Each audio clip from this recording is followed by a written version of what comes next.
Hello student, आपका स्वागत है मेरे जीके जी एकेडमी चैनल में।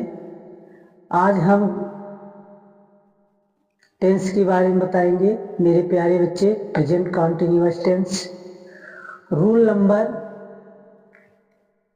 2 से प्रारंभ करेंगे। ध्यान देंगे मेरे प्यारे बच्चे। कौन सा टेंस है? प्रेजेंट कॉन्टिन्यूअस टेंस, ठीक है ना। इसका रूल नंबर हम सेकंड बताएंगे। रूल RULE, ठीक है ना। लिखेंगे यदि वाक्य निगेटिव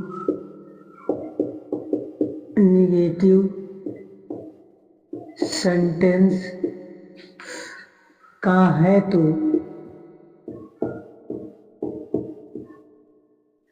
सबसे पहले क्या लिखा जाता है मेरे प्यारे बच्चे?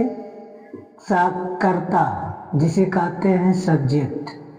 उसके बाद इज लिखते हैं, आर लिखते हैं, एम लिखते हैं। उसके बाद क्या लिखेंगे? नॉट लिखेंगे। उसके बाद क्या लिखेंगे? EMB, जिसको मेन वर्ब कहते हैं। मेन वर्ब के साथ ING लगाते हैं। उसके बाद ऑब्जेक्ट लिखते हैं, OBJECT प्लस CTC, ठीक है ना। अब जैसे एग्जाम्पल इसका देखिए, एग्जाम्पल देखिए मेरे प्यारे बच्चे, ध्यान दीजिए। वह एक कहानी नहीं लिखता है, लिख रहा है, ठीक है। नहीं लिख रहा है, लिख रहा है। तुम बाजार नहीं जा रहे हो।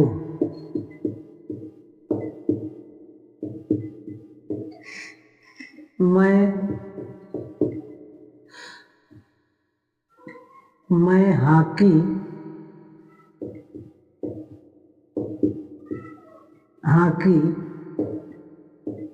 नहीं खेल रहा हूँ।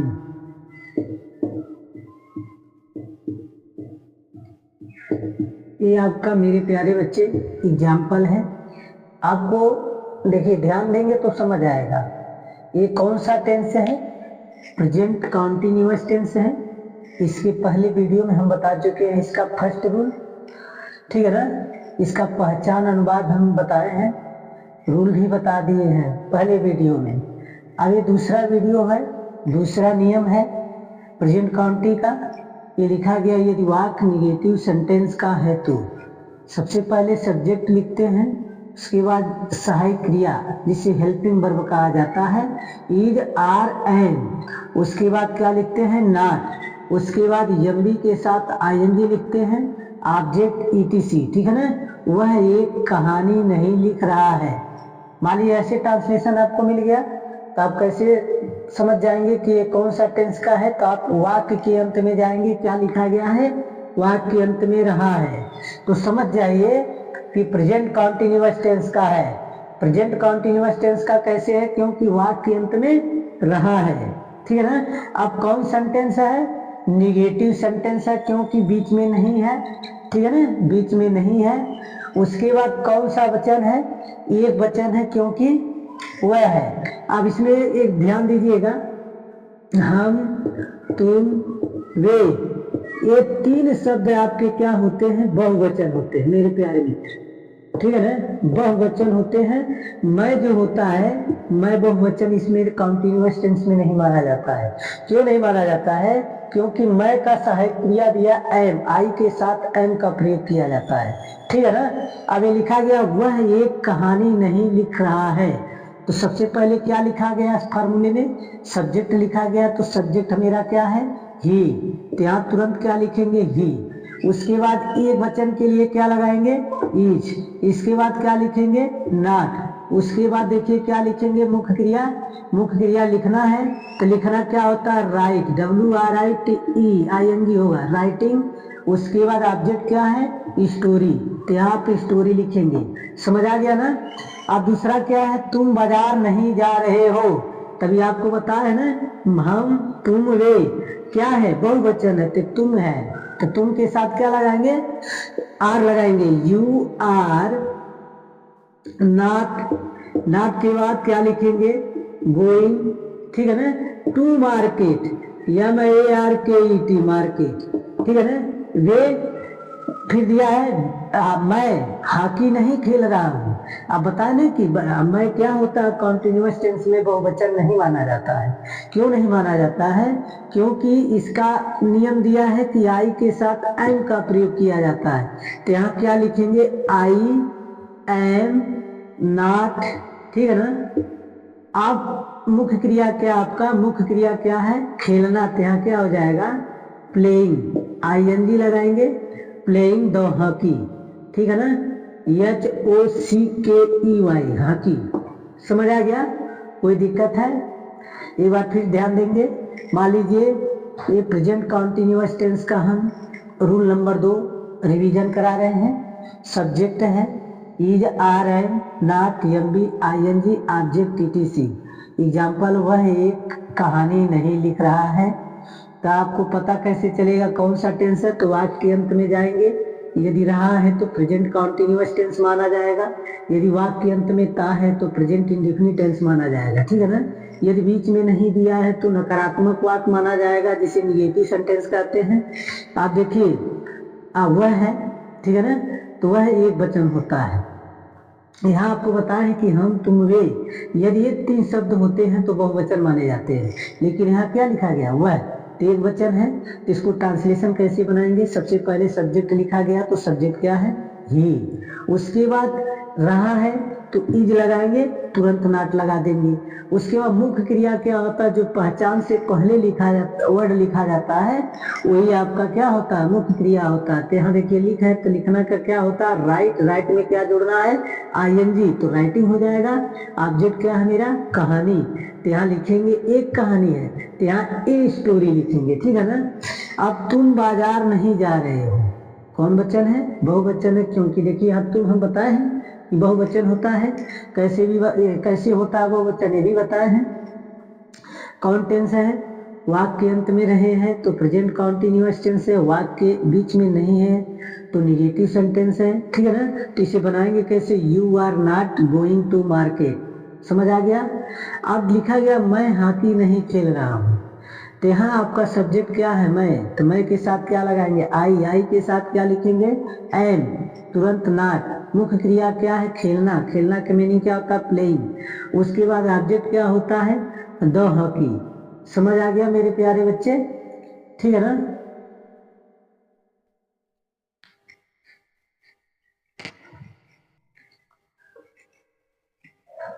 अब रूल नंबर 3 देखेंगे मेरे प्यारे स्टूडेंट, ध्यान देंगे। दिया है, यदि वाक्य इंट्रोगेटिव सेंटेंस का है तो, इंट्रोगेटिव सेंटेंस, इंट्रोगेटिव मतलब क्या होता है, प्रश्नवाचक वाक्य, ठीक है, जिसे हिंदी में क्या कहते हैं, प्रश्नवाचक वाक्य कहते हैं। और इसको देखिए कैसे इसका फार्मूला होता है। सबसे पहले क्या लिखते हैं, सहायक क्रिया, जिसे हेल्पिंग वर्ब कहा जाता है, लिखेंगे इज, आर, एम, ठीक है ना। फिर क्या लिखेंगे, सब्जेक्ट, SUBJECT। उसके बाद मुख्य क्रिया लिखेंगे, मुख्य क्रिया के बाद क्या लिखते हैं, ING लिखते हैं, ING के बाद क्या लिखते हैं, ऑब्जेक्ट लिखते हैं, ऑब्जेक्ट के बाद क्या लिखते हैं, ETC, जिसे कहते हैं इत्यादि या यादि, ठीक है ना। यानी प्रेजेंट कॉन्टिन्यूअस टेंस का रूल नंबर 3, यदि वाक्य इंट्रोगेटिव सेंटेंस का है तो, इंट्रोगेटिव का मतलब बता दिए, प्रश्नवाचक होता है, सेंटेंस का मतलब वाक्य होता है। सबसे पहले क्या लिखा जाता है, is, are, am, subject, MB, ING, object, ETC। समझ आ गया। अब इसको देखिए एग्जाम्पल कैसा होना चाहिए, एग्जाम्पल एक ही देख लीजिए मेरे प्यारे बच्चे। एग्जाम्पल में क्या, क्या वह अपना पुस्तक पढ़ रहा है, पुस्तक पढ़ रहा है, ठीक है ना, पुस्तक पढ़ रहा है। क्या हम हॉकी खेल रहे हैं, ठीक है ना। क्या मैं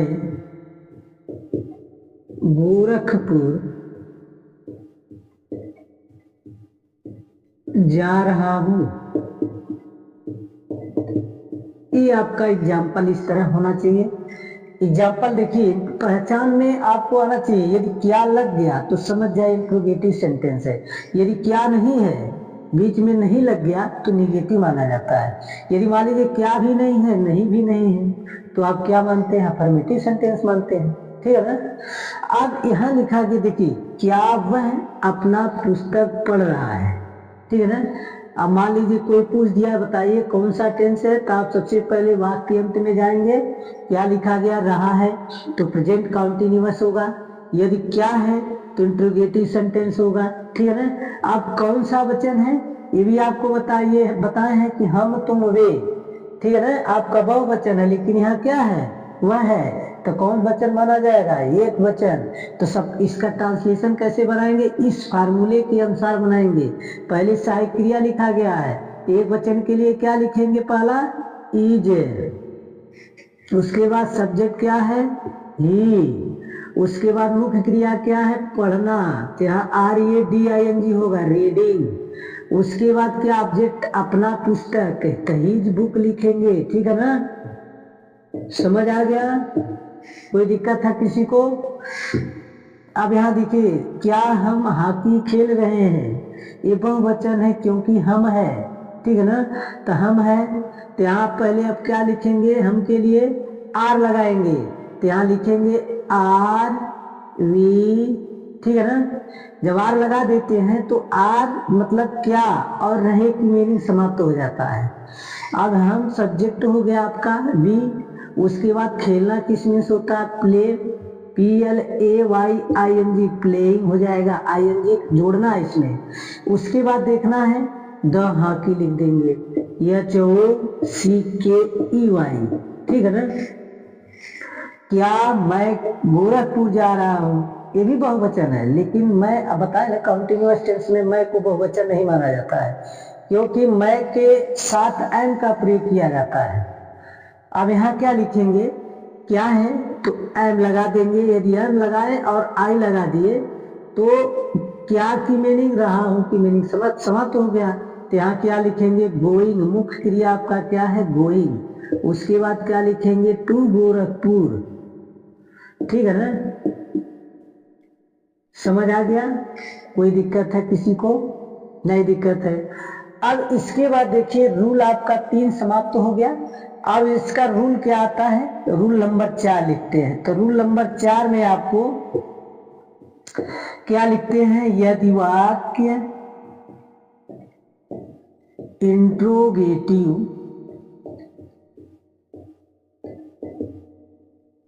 प्लस नेगेटिव सेंटेंस, ठीक है ना, कहा है तो देखिए सब कुछ वही है, इंट्रोगेटिव वही है, लेकिन इसमें क्या बढ़ा? निगेटिव बढ़ा है। फार्मूला भी वही रहेगा, लेकिन कर्ता के बाद आपका क्या जुड़ जाएगा? नॉट जुड़ जाएगा। तो यहाँ क्या लिखेंगे? Is, are, am plus subject, ठीक है ना। सब्जेक्ट के बाद क्या लिखेंगे? नॉट प्लस एमबी के बाद ING के बाद ऑब्जेक्ट के बाद क्या लिखेंगे? ETC। कोई दिक्कत है? सारा चीज वही है, लेकिन इसमें देखिए कर्ता के बाद नॉट जुड़ा है, इसमें प्रश्नवाचक के बाद नकारात्मक लग गया है। आखिर तो ही रूल है, तीसरा नियम के अनुसार चल रहा है। अब एग्जाम्पल कैसा होना चाहिए? एग्जाम्पल भी देख लीजिए। तो एग्जाम्पल आपका यही रहेगा, लेकिन आप कर्ता के बाद, ठीक है ना, ऑब्जेक्ट के बाद नहीं का प्रयोग कर सकते हैं। तो यहाँ क्या लिखेंगे? लिखेंगे क्या वह घर नहीं जा रहा है। ठीक है ना। समझने के लिए छोटा छोटा वाक्य दिया जा रहा है आप लोग को, ध्यान दीजिए।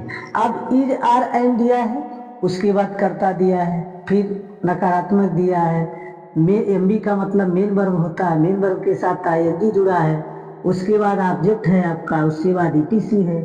ईटीसी का मतलब क्या होता है, इत्यादि आदि दोनों चीज कहा जाता है। तो यहाँ मान लीजिए आप क्या कैसे बनाएंगे। सबसे पहले क्या है, एक वचन है कि बहुवचन है, ये आपको ध्यान में आना चाहिए। कौन सा टेंस है ये भी ध्यान से देखना है आपको। अब कौन सा सेंटेंस है ये भी देखना है। ये प्रेजेंट कंटिन्यूअस टेंस है क्योंकि वाक्य अंत में रहा है, और इंट्रोगेटिव प्लस निगेटिव क्योंकि शुरू में क्या है बीच में नहीं है, और एक वचन है क्योंकि वाक्य अंत में रहा है शुरू में वह है। समझा ना। अब बनाएंगे कैसे, यदि एक वचन है तो एक वचन के लिए इच, करता क्या है मेरा ही के बाद तुरंत क्या लिखेंगे नॉट, नॉट के बाद क्या लिखेंगे मुख्य क्रिया गो में क्या जोड़ेंगे आईएनजी, उसके बाद ऑब्जेक्ट क्या है हाउस। समझ आ गया, कोई दिक्कत है। अब एक एग्जांपल और देख लीजिए, क्या तुम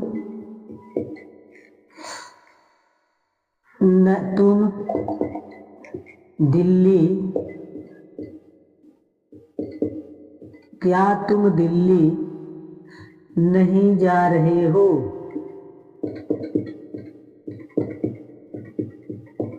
इसको कैसे बनाएंगे आप लोग, ध्यान दीजिए।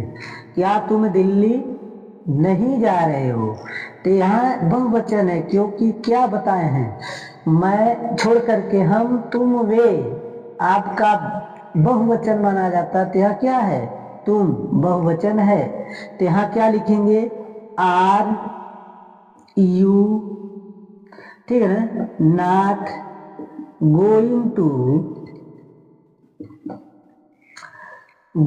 टू दिल्ली, ठीक है ना। इस तरह आपको पढ़ना है। ये पूरा आपका टेंस है। मैं 4 नियम बताया हूं, अभी 2 नियम इसका और बताना है, ठीक है ना। रूल नंबर 5 देखेंगे मेरे प्यारे मित्रों, ध्यान दीजिए। देखिए रूल भी 5वां भी सेम उसी तरह है इसमें, लेकिन क्या है आप देखिए यहाँ क्या लिखेंगे, यदि वाक्य question QUESTION question word sentence का है तो ठीक है ना।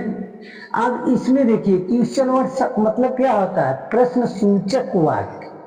प्रश्न सूचक वाक्य मतलब जैसे बीच में कब, जब, तब, क्यों, कहाँ, वहां, क्यों, कौन, किसका, ठीक है ना। यदि वाक्य के बीच में आता है तब सबसे पहले उसकी अंग्रेजी लिखी जाती है। तो सबसे पहले देखिए इसमें क्या लिखेंगे, क्वेश्चन वर्ड, ठीक है ना। क्वेश्चन वर्ड के बाद क्या लिखेंगे, सहायक क्रिया इज, आर, एम। उसके बाद क्या लिखेंगे, सब्जेक्ट SUBJECT। सब्जेक्ट के बाद क्या लिखेंगे, मेन वर्ब। मेन वर्ब क्या आपका, मेन वर्ब में ING जोड़ेंगे इसमें। उसके बाद ऑब्जेक्ट लिखेंगे, ऑब्जेक्ट के बाद क्या लिखेंगे ETC। आपको यहाँ प्रश्न सूचक वाक्य लिखेंगे, सहायक क्रिया लिखेंगे, कर्ता लिखेंगे, मेन वर्ब लिखेंगे, ING, उसके बाद कर्म तब आदि लिखेंगे। जैसे मान लीजिए एग्जाम्पल एक लिख लीजिए। एग्जाम्पल में आपको लिखना है वह क्यों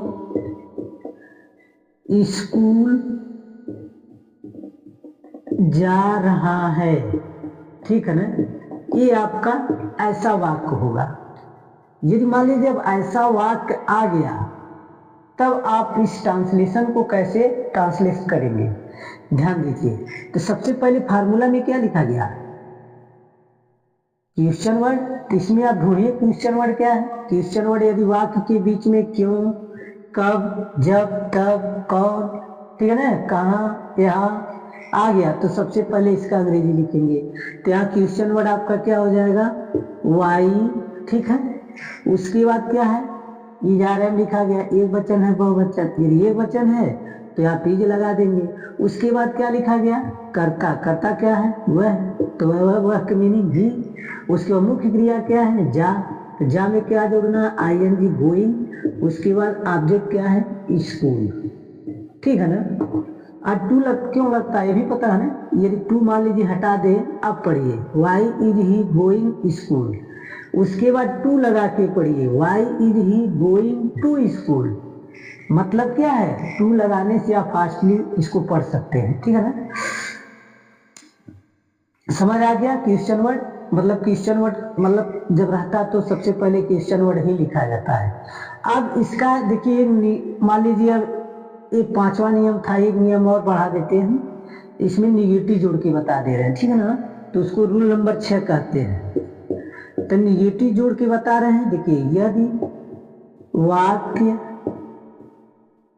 क्वेश्चन वर्ड,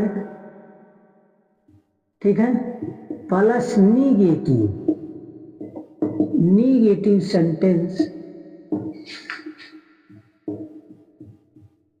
का है तो, ठीक है ना। यानी question word plus negative sentence यानी प्रश्न सूचक प्लस नकारात्मक वाक्य का है, तब कैसे बनाएंगे ये भी देख लीजिए। तो यहाँ पहले क्या लिखेंगे, क्वेश्चन वर्ड, उसके बाद इज, आर, एम, सब्जेक्ट, उसके बाद नॉट, नॉट के बाद क्या लिखेंगे, एमबी, एमबी में क्या लिखेंगे, आईएनजी, आईएनजी के बाद क्या लिखेंगे, ऑब्जेक्ट, ऑब्जेक्ट के बाद क्या लिखेंगे, ईटीसी। समझ आ गया। देखिए सारा चीज वही है, लेकिन इसमें क्वेश्चन वर्ड है, इसमें क्वेश्चन वर्ड प्लस निगेटिव है। यहाँ देखिए सब्जेक्ट के बाद एमबी है, तो यहाँ सब्जेक्ट के बाद नॉट तब एमबी है। समझ आ रहा है। अब एग्जाम्पल आपका कैसा होगा, देखिए एग्जाम्पल आपका, राम क्यों आम नहीं खा रहा है, ठीक है ना। ये प्रश्नवाचक चिन्ह जरूर लगाइएगा, नहीं तो गलत हो जाएगा आपका, ठीक है ना। अब इसको ट्रांसलेशन कैसे बनाएंगे इसका, पहले क्या लिखा गया, क्वेश्चन वर्ड, ठीक है ना। किसी भी टेंस में यदि बीच में क्यों कब जब यहाँ ऐसे आ गया तो सबसे पहले इसका अंग्रेजी लिखा जाता है क्वेश्चन वर्ड का। तो यहाँ क्या लिखेंगे, वाई, वाई के बाद एक वचन है तो इज, उसके बाद सब्जेक्ट राम हो गया, उसके बाद नॉट लिखेंगे, उसके बाद मुख्य क्रिया खा हो गया, तो ईट का ईटिंग हो जाएगी। उसके बाद ऑब्जेक्ट हो जाएगा, ऑब्जेक्ट क्या है, मैंगो, ईटिंग द मैंगो, ठीक है ना। M A N G O, M A N G O. समझ आ गया। कोई दिक्कत है किसी को। यदि मेरी वीडियो अच्छा लगा आप लोग को तो लाइक सब्सक्राइब शेयर जरूर कीजिए। धन्यवाद।